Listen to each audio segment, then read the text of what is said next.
All right, students, in this lecture, I'm going to be talking about European, and particular British imperialism in India. I'm going to give you a little bit of background and review some of the context for this conquest, talk about colonial policies implemented by the British and some of the effects of those, one of the major effects being Indian resistance to British rule, and then talk about British rule in conclusion to the lecture leading up to the era of independence for India. Let's start with a quick sort of contextualization of India and the events that lead up to a full and outright European or British conquest of India. Um, we can go back again as far as period 4, 1510, with the Portuguese arriving in what they're going to establish as the colony of Goa, but which was at that time an area controlled by the Sultanate of Bijapur, one of the many kingdoms in India before the Mughal conquest or growth of later kingdoms like the Maratha Empire or the Kingdom of Mysore, we'll mention a little bit later, to the south. The Portuguese conquered parts of the coast of the Sultanate of Bijapur under Vasco da Gama, if you remember talking about him, one of the Portuguese explorers of the Indian Ocean. And there in Goa, they established part of their trading post empire here and were the first of the European countries to do so.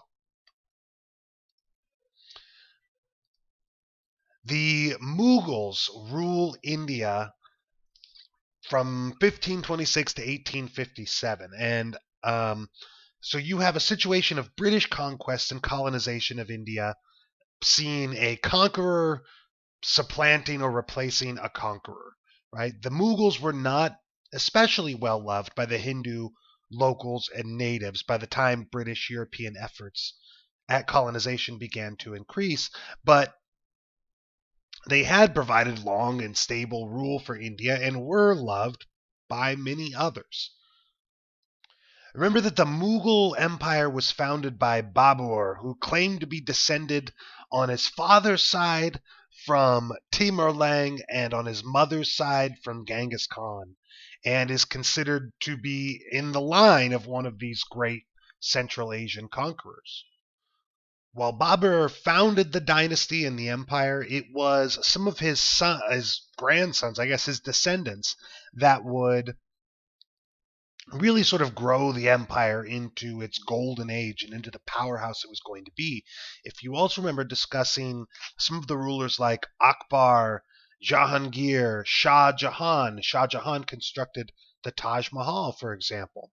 Those rulers are the Mughal rulers that are considered to be presiding over India during the golden age of Mughal rule, when the empire is growing and prospering and gobbling up the many small Indian states, and manages to produce a kind of harmony between the native Hindus there and the Mughal Muslim rulers. But by 1658, there is a more controversial ruler on the throne, a ruler that's harshly judged by history, Aurangzeb, who we talked about extensively. All right, his father Shah Jahan had grown ill and left Aurangzeb's older brother to rule. Aurangzeb rebelled against his older brother and had him executed. And when Shah Jahan recovered from his illness, Aurangzeb declared him unfit to rule and had him imprisoned. And all of that stuff sounds pretty bad. Right?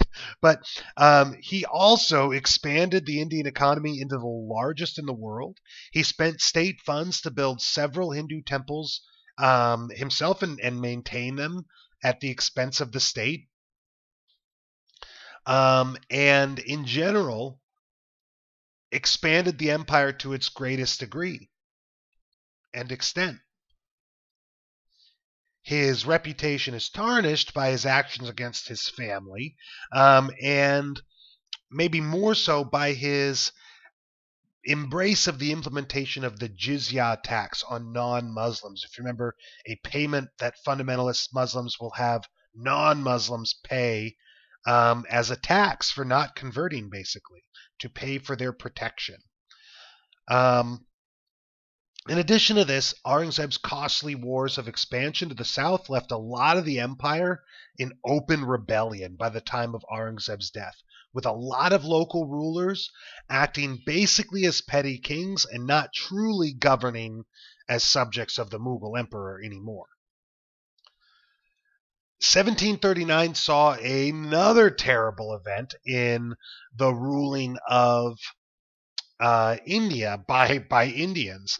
Besides the Mughals and Ottomans, another Islamic gunpowder empire we discussed was the Safavid Persian rulers of what is today basically Iran. Nadir Shah is the conqueror that defeats the Safavids, and establishes his own Afsharid dynasty, ruling as the Shah of Persia or Iran. In 1739, after a lot of other successful military campaigns and conquests elsewhere, Nadir Shah led a raid into northern India across India and sacked the city of Delhi, carrying off enormous amounts of wealth. One of the books that I have says Nadir Shah left the city, I'm quoting here, left the city accompanied by so much gold and so many gems that the looted treasure required 700 elephants, 4,000 camels, and 12,000 horses to pull it. It was so much money, that's end quote there. It was so much money that Nadir Shah suspended taxes for 3 years in Persia due to how much money they got back, right? Nobody had to pay taxes for 3 years. They stole so much wealth out of India in that one raid. But this raid was devastating, furthermore, not just for the economy or for the treasury of India and the Mughals, which was devastating as they couldn't finance their wars or pay soldiers or, finance road construction or any of the other things they might have wanted to do now. It also exposed the weakness of the Mughal rulers and their vulnerability to their neighbors, including Europeans who had begun to arrive in larger and larger numbers with better and better technology.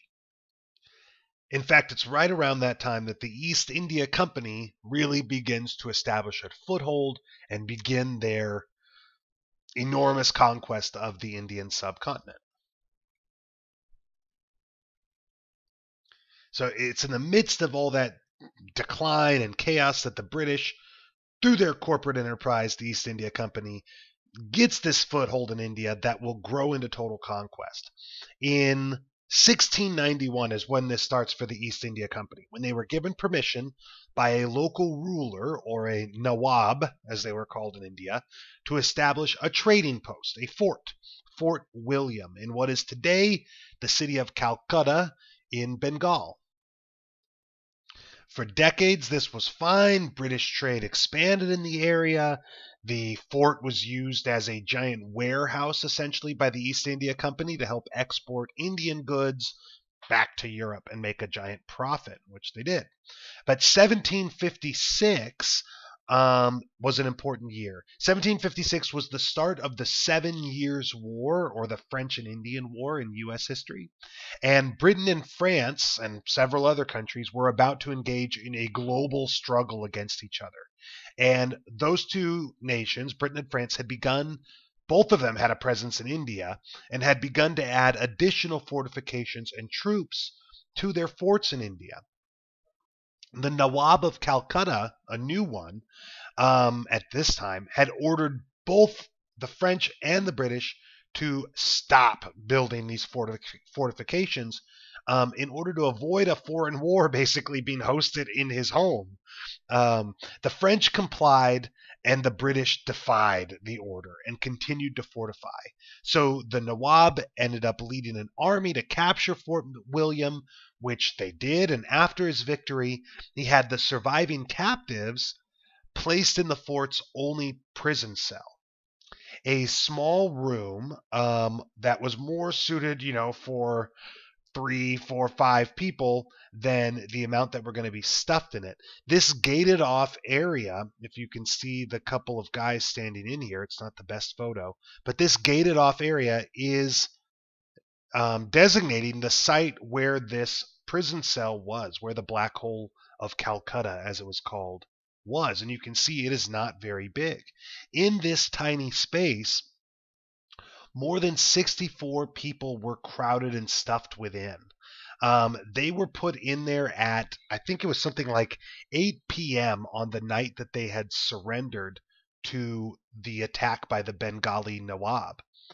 By 6 a.m. the next morning, due to suffocation, crowded smashing, and shock and heat exhaustion, only 21 had survived to walk out of the cell that morning. The story was this wasn't done intentionally by the Nawab, but maybe by lower ranking soldiers just angry at the British, looking for some kind of vengeance or sort of torture situation as soldiers have engaged in throughout history.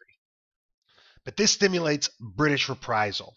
The British military officer Robert Clive, and an East India Company official as well, was placed in charge of retaliating against this Bengali Nawab. Robert Clive ends up defeating the Nawab at the Battle of Palashi, or sometimes called just the Battle of Plassey. And through the victory there, ends up gaining control over all of Bengal, which was one of the most valuable possessions in all of India, as a East India Company possession, right? The company could tax the people. They could do as they pleased there, essentially. They could collect the taxes, whatever, and it was theirs to keep. It was like a little piece of Britain there. It was the first part of their empire. Clive would go on to continue conquests in many other regions of India and become fantastically rich, a multi-millionaire from the loot as a result. The British would lose some of their wars of conquest in India against kingdoms like the Kingdom of Mysore, or against the Marathis, or even from time to time against the Mughals, only to try them again shortly after, eventually overcoming all resistance. They were granted trade rights and the right to collect taxes on the land that they captured, typically like in Bengal. And it's important to remember that this is a redirection of wealth to Britain a lot of the time instead of India. While money is getting invested in India, at the end of the day, it's typically to enrich Britain, is something we'll talk about here in a second. So what this leads to is that by 1818, the East India Company had begun the foundations of what is known as the British Raj. All right. The domains of the East India Company in India formed an empire within an empire, as some British statesmen have referred to it.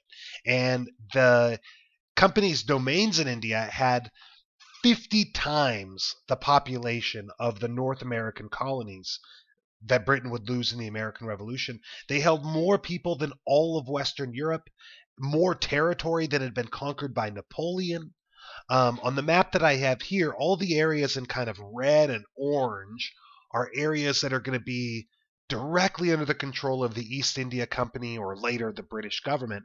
All the green areas are areas that were also loyal to the British, but were ruled independently by local princes, by Indian princes that swore their loyalty to the British in order to keep, some kind of control over those areas. But at the end of the day, they were rubber stamping everything for British rulers.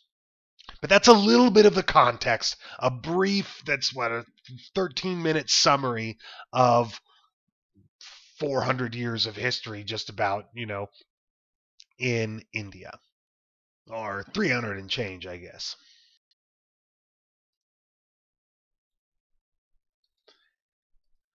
India is a very diverse region of Asia. In terms of linguistics, there are something like 150 languages spoken by 10,000 or more people in India, and a dozen or more that are spoken by millions of people.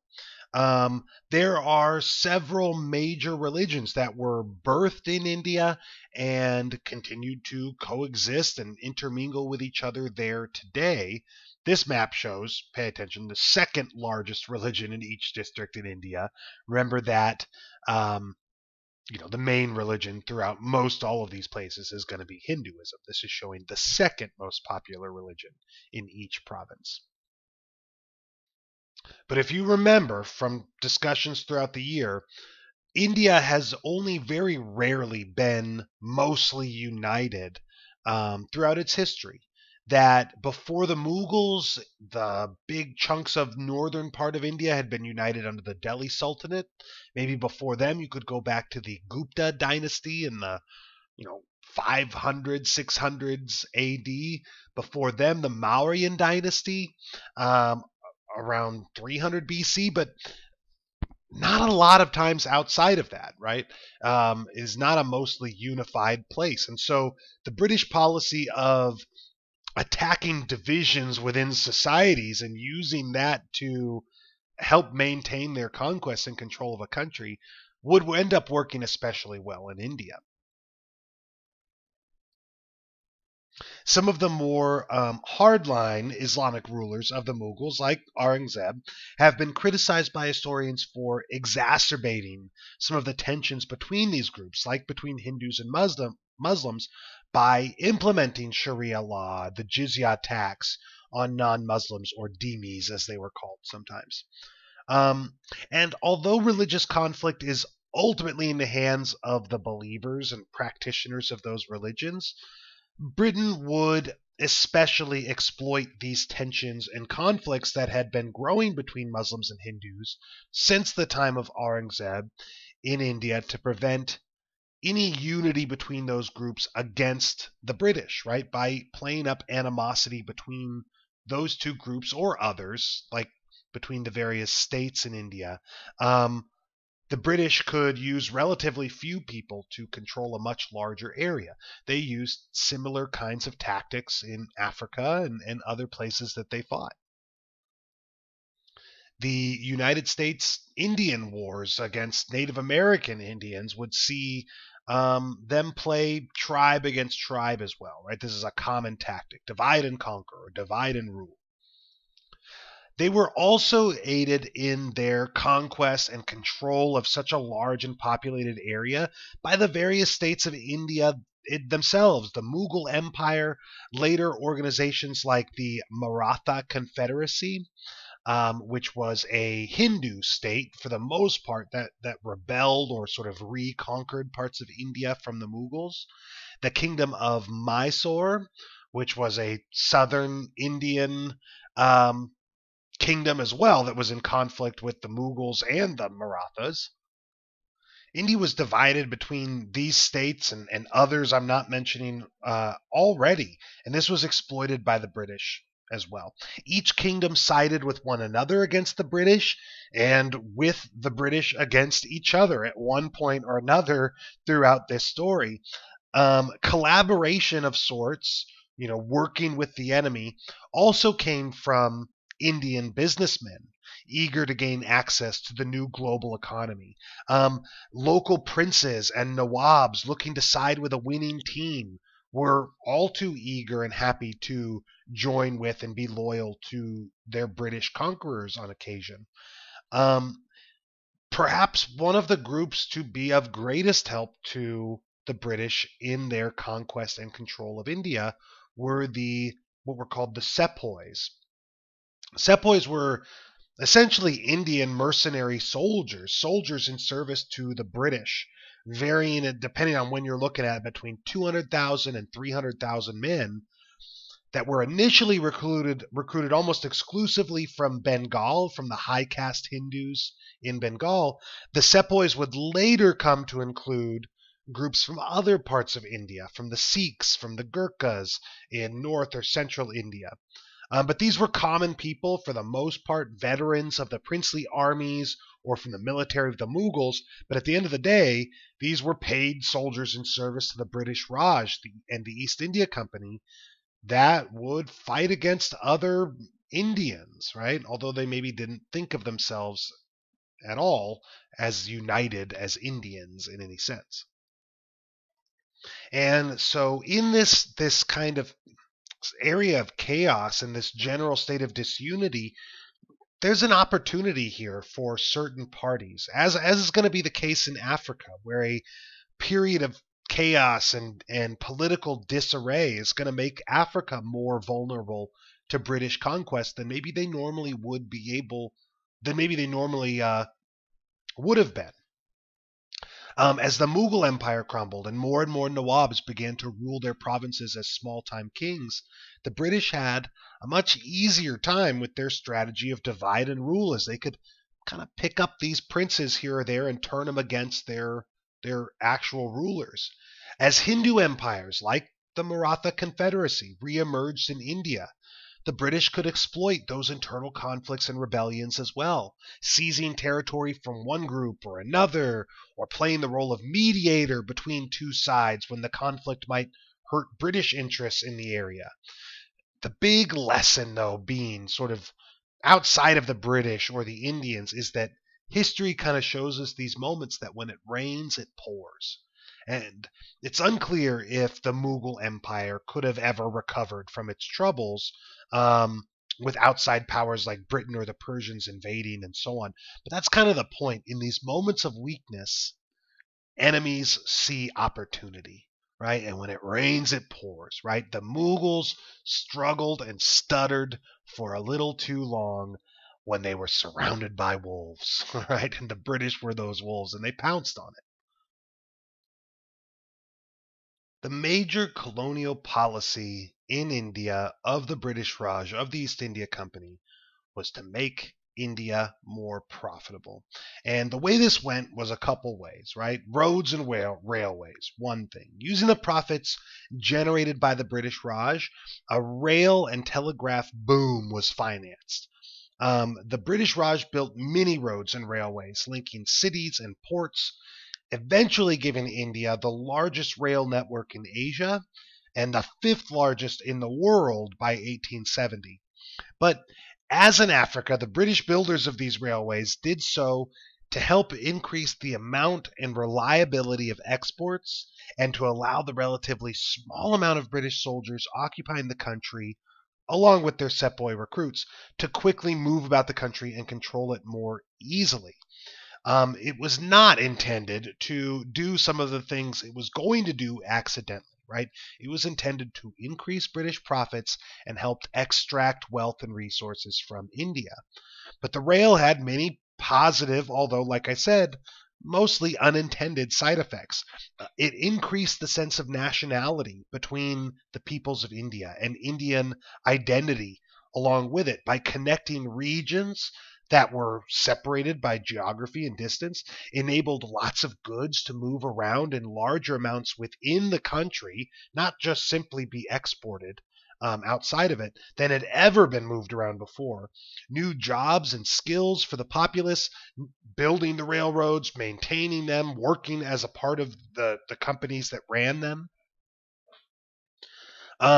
Riding conditions, though, on these rails were a major source of discontent for Indians throughout the history of the British Raj as well, however, even up to the time of Gandhi. However, like the rich Europeans would travel in these first class luxury rail cars, and from time to time, rich Indians would also go to those first class cars only to be kicked out or reviled or discriminated against, called racist slurs. And the mostly impoverished Indians traveled in third class squalor and faced racism as well, discrimination from white riders and workers. Even though 99% of these rail employees were Indian, all the top positions were always held by the British. British shareholders received the profits of these companies.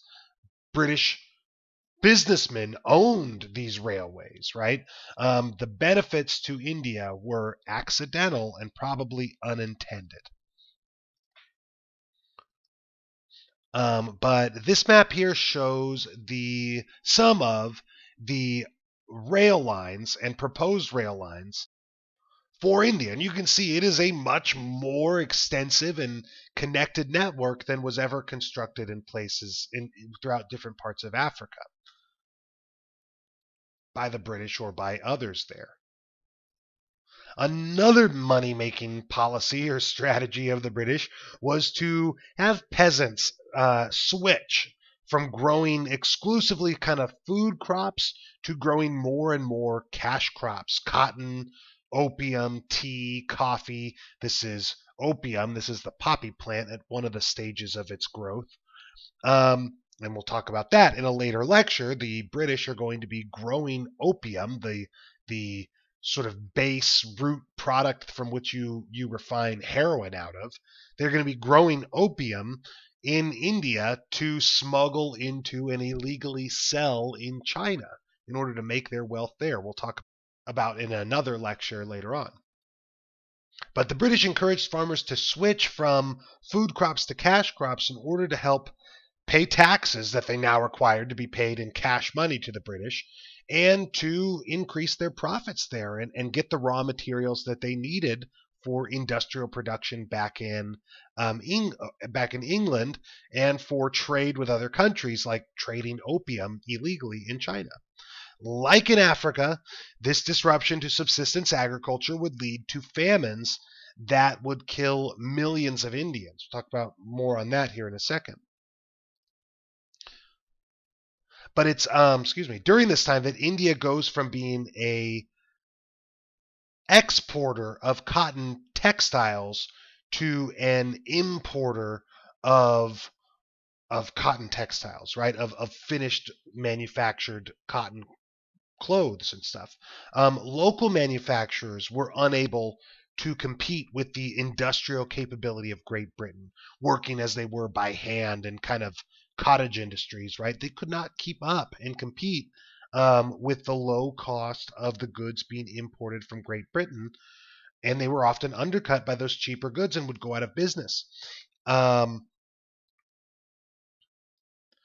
this would give the British a cheap source of the raw materials they needed and a gigantic market of customers to buy the manufactured products that they finished, as well as sources of cheap labor for all kinds of other things. So the net result was lowering costs for a lot of the industrial enterprises in Britain. As for the famines in India, these were devastating events, not small things, and they were, a lot of historians say, totally preventable. As most famines are, right? Most famines are caused by some kind of failure in policy or government rather than there actually not being enough food, right? There's probably enough food somewhere. It's just ineffective governance and things like that, political conflict and so on, stop it from getting to where it needs to be. In some of the famines in India, for example, like the Bengal famine in 1769, 10 million people starve and die from disease. 7 to 10 million Indians died of starvation in 1876. And there's a whole list of these. There's 20 or more. I've seen 31 great famines over the course of the British Raj, which is a lot, okay? It's more than you maybe see in other places in a similar period of time. They are, a lot of these famines, directly attributable to some of the colonial disruptions in economic policies, like shifting more land from growing food to growing cash crops, for example. And many of these famines have death tolls in the millions, okay? All the famines together, I've seen numbers like 60 million deaths total over the course of the Raj, right, from 18th, 19th centuries, which is horrific.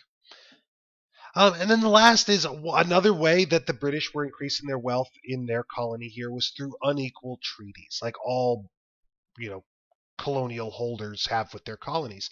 The British had treaties that basically allowed British manufactured goods to be imported without tariffs, right? They could import their goods into India just like they were moving around inside of Britain, because this was a part of the British Empire, right? So they didn't tax their own goods moving into India. This meant less money for the Indians there to spend on their own country, which was no longer really their own.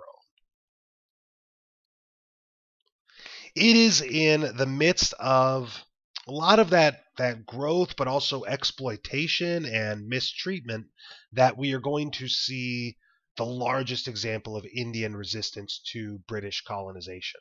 The British referred to this as the Sepoy Rebellion, or the Sepoy Mutiny, the Rebellion of 1857, the Indian Rebellion, a couple different terms. By 1856, 1857, there were something like 300,000 Sepoys in service to the British Raj. Unlike the many and frequent local, kind of small scale uprisings in India against the British, the Sepoys had a real chance at ending British rule. They were equipped with modern weapons, equipped with European level military discipline, training, and tactics.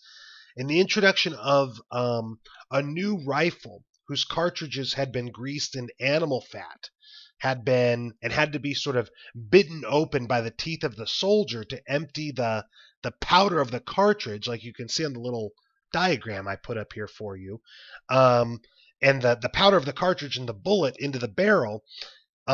This event, these greased cartridges, are often pointed to as the cause for this rebellion. The fact that the cartridges were being greased in animal fat offended Muslims who worried that pig fat had been used, and Hindus who worried that fat from cattle had been used. Both were used, and the British claim this was not done out of, intentional malice towards their Sepoy soldiers, but just out of sheer stupidity by people back in London that were not culturally sensitive or aware enough to know that this was going to be deeply offensive to the Hindus and Muslims there. The animal grease fat issue was soon fixed, but not before that situation had grown into this full-on rebellion. And it's so important because it seemed to highlight for a lot of the Sepoys, for a lot of Indians, the disregard and disdain the British and Europeans in general held for India's people and cultures. And we'll talk more about that racism and other instances of it later in the lecture here. As for the videos, I posted 2 links there where if you get a chance to go through the PowerPoint later, I'm going to post along with the lecture, you can click on those links. The Cause versus Catalyst is a video from Time magazine covering a recent, a relatively recent story, something from 2012, I think. A story that covers the Muslim reaction in the Middle East to this offensive, low-budget film released on YouTube called The Innocence of Muslims. Throughout the Muslim world, people rioted, they burned flags, they stormed embassies like at Benghazi, which led to the left's deaths of several Americans and many other people. The connection I want to make is that the video, this video, the Innocence of Muslims, may have been a kind of catalyst for that reaction, right? For that global response to this video where people are flipping out against America all over the world. But for me, I see that as the spark on top of a powder keg, right? That you don't get reactions like that out of nowhere to one event. That it had more to do, and if you watch the video, you will hear various, Arab and Muslim journalists and news personalities talk about this idea that the reaction has more to do with decades of American imperialism, however you want to phrase that, but our interventions in the Middle East since 9/11 and in the decades before go a lot more to explaining that kind of reaction. The connection I'm trying to make there is that is how I see this cow pig grease example, right? That is an event that happens. These cartridges are being greased with pig fat and cattle fat and stuff. But that reason alone probably doesn't lead to this giant rebellion that's going to happen. It's a catalyst. It's a spark on top of a powder keg that was there from all this kind of mistreatment. So that link, the cow pig grease one, is from a clip from an Indian film. It's about 5 minutes from a scene that kind of depicts this event, and it's really worth watching. The movie is a very good movie if you get a chance to watch it, maybe while you're not in school right now. Now, what's interesting is in India today, a lot of Indian children learn about this as the first war of independence, not as a mutiny or a rebellion, but a war for independence, right? A failed war for independence. Like, we don't talk about the American Revolution as a civil war or a rebellion against the British. We are freedom fighters, right? We are forming this country of our own. It's a war of independence. And that is the way modern Indians, a lot of them, or some of them anyway, will refer to that event. That's maybe not 100% accurate. I mean, 100% if you want to dive into the history of it, as India at the time lacked the kind of national identity it was going to have later. So, maybe they weren't really thinking in terms of achieving a unified India through this rebellion. But nonetheless, let's kind of talk about a little bit of the causes outside of the pig grease, cattle grease thing. First thing is that the British, benevolent rulers or not, were foreign occupiers who gained their territory in India through conquest. And a home invader that is polite and says nice things to you and your family as they rob you is still a home invader, right? And no matter how polite they are, or if they, help fix your garage door or something like that before they leave, you probably won't look on them too kindly if you can help it. All right. Many people also had been hurt by British land policies and their disruption of various parts of the economy, right? The various famines and starvation we talked about, people being put into debt or losing their land and their wealth to the British. Sepoys, besides being upset about the bullets or cartridges greased in pork and beef fat, the Sepoys were upset also about constant attempts, as they saw it, at conversion to Christianity by their British officers. All the officers, that was another issue, that all the officers were British, right? That racism created a sort of glass ceiling for Indians. No matter how competent or ambitious they were, they could only promote and advance so far within the military. Pay reductions had happened right before the rebellion for a lot of soldiers, and new laws implemented by the British said that any prince that died in India without a direct heir to their property forfeited their land to the British. A final rule or law we can talk about was one that said that Sepoys would be required to serve overseas when called. And for high caste Hindus, for the Brahmin caste, there are, I guess, religious restrictions against that, against overseas travel. They would sort of lose their caste if they did this, right? So there's a lot of reasons for this rebellion to start. But it does start. And I'll read you a little quote that I've got here from, again, one of the books that I've got. The mutiny started on April 24, 1857. 85 Sepoys, afraid to touch contaminated grease, refused an order to assemble for shooting practice. The army sentenced them to 10 years in prison with hard labor. The extremely harsh penalty exacerbated the tension among the troops. The next day, Sepoys, spurned by a local mob, shot a British colonel in the back as he tried to manage a crowd in the marketplace. The mutineers released the prisoners from jail, plundered British homes, and murdered British officers along with their families.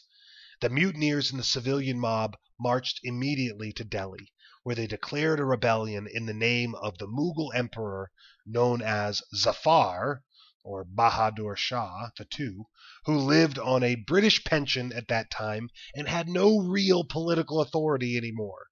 The mutiny quickly spread east throughout Bengal. End quote. Now, without getting into a battle-by-battle breakdown, the rebellion is defeated. It runs basically from May 1857 to March 1858, and although the rebels were well-trained, highly motivated, they were not incredibly united. They were isolated around Delhi, and they were easily besieged and crushed by the British, although it was costly on both sides to achieve this. Many Sepoys and all the princely states remained loyal to the British. And this is part of the reason that this ultimately fails. With their support, British rule surely would have ended, as they did not have the soldiers without the Sepoys. They did not have the military power to maintain control. For his, not intended role in this revolution, this rebellion, Bahadur Shah, who's considered sort of the last Mughal emperor, even though he held no power or authority at the time, is exiled by the British to Burma, what is today Myanmar, another part of their holdings of the British Raj, in 1862, where he dies eventually. But the Sepoy Rebellion is our example of resistance to imperialism in India, and a strong one at that.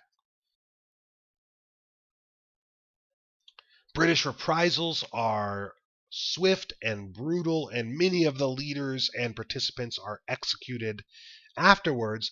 And Britain no longer recruited sepoys from the high caste Hindus of Bengal. They had previously almost exclusively been high caste Hindus from Bengal, but now the British recruited more and more from the Sikhs from northern India and Gurkhas from other parts of India.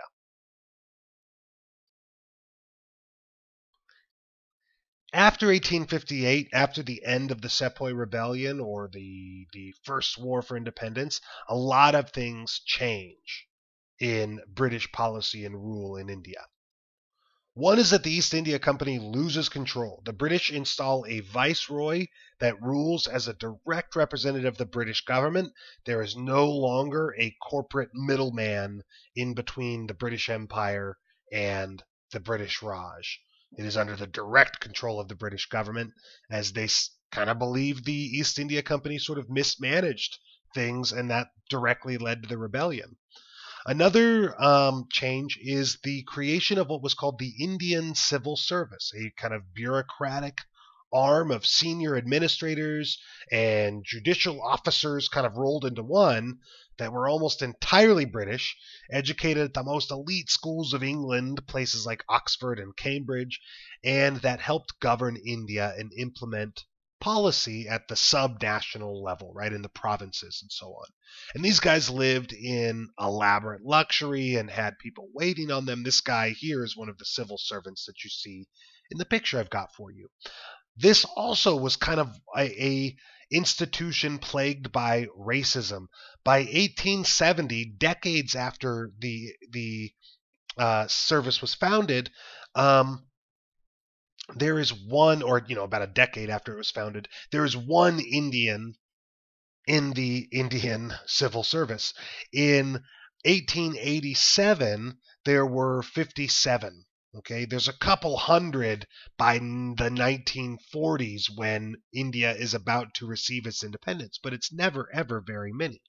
One of the great Indian independence leaders that helps liberate India along with Gandhi, and the first prime minister of an independent India, Jawaharlal Nehru, often ridiculed the ICS for its support of British policies, and he is allegedly quoted as saying once that the Indian civil service, quote, with which we are unfortunately still afflicted in this country, is neither Indian nor civil nor a service, end quote.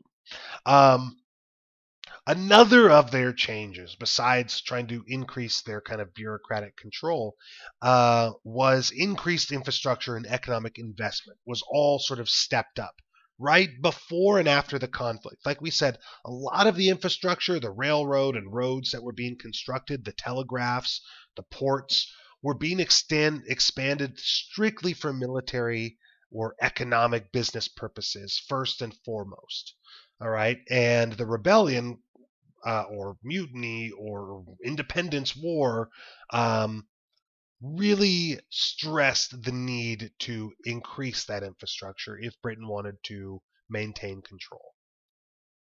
And then a final change, it's unclear on how well it was followed, but in general there was a discouragement by the British government on imposing further cultural changes. The British had pushed strongly for a lot of cultural changes that may have, again, stimulated this kind of resentment. Things like ending the practice of sati, or bride burnings, where brides were expected to throw themselves on the cremation fires of their husbands, right? Which was maybe romantic in a dark way, but pretty extreme and crazy for what the British were thinking, right? They outlaw it. They pushed for the more monotheistic interpretations of Hinduism that looked at the god Brahman as, this universal soul of which all the other gods were simply aspects of him. Well, that's not what every Hindu thinks, but that's what some or a lot of Hindus think. And the British really favored that monotheistic kind of interpretation of Hinduism and culturally kind of sided with those Hindus. They restricted child marriages, they criminalized female infanticide. From our point of view, from a lot of cultures' point of views, maybe even from an objective point of view, those are all good changes. The monotheistic thing, I guess I don't really know about that, but the other ones probably morally are good. But again, if that home invader, in your house that's talking to you so politely, even if he makes some nice changes in your home that might be for the better and maybe make things work a little bit nicer between you and your family, they probably will not be appreciated just by the nature of the interaction, right? But these changes are kind of a radical departure from policies under the East India Company.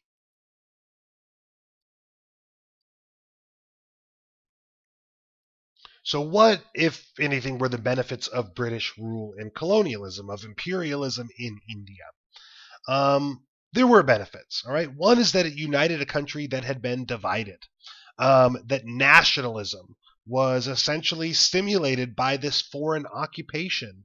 Like Europe under Napoleon, right, also had nationalistic feelings stimulated by foreign occupation. The introduction and expansion of railroads and other infrastructure connected disparate regions of India and helped form a unified national identity. The failed rebellion of 1857, the Sepoy Mutiny, convinced a lot of Indians that they needed to be more united in their ideas of one another if they were going to be successful in rebelling against the British. A modernized sort of Western education system helped to create a kind of bureaucratic elite that could take over running the country once India achieved independence. One of the greatest creations of these educated elite was the Indian National Congress, founded in 1885. It was formed by Indians and some British people working together, mostly Indians. But the Indian National Congress was founded to help Indians have a greater role in governing the British Raj. They petitioned for things like less spending on the military, which accounted for 40% of the Raj's revenues, and instead to spend that money on educating more Indians, on alleviating poverty, things like that. Um, the Indian National Congress, though, helped give a greater political voice to Indians, but it lacked any real power, like the Mughal emperors or something of a decade or two before. All authority came from the British Raj, and the Indian National Congress could make suggestions, petition, protest, but at the end of the day, the British viceroys and rulers held all the true power. In the early 20th century, the early 1900s, however, the Indian National Congress is transformed by Mahatma Gandhi. Excuse me, this is the first Indian National Congress of 1885. This is Gandhi. Um, is transformed by Gandhi into a major force in the Indian independence movement. Gandhi had returned from working in other parts of the British Empire, in South Africa in particular. We'd encountered even harsher racism than in India, and it did not make him feel in any ways like a partner in empire. Anyway, he returns and becomes leader of the INC, transforms it into this major force in the Indian independence movement, and would eventually use it to help achieve independence for India through his policies of passive non-resistance to British rule, and also end up seeing it divided into several different countries, Pakistan, India, Bangladesh for a little while, in 1947. The INC still exists as a political party in India today. It's not in the power it once had, but it still exists as a political party there.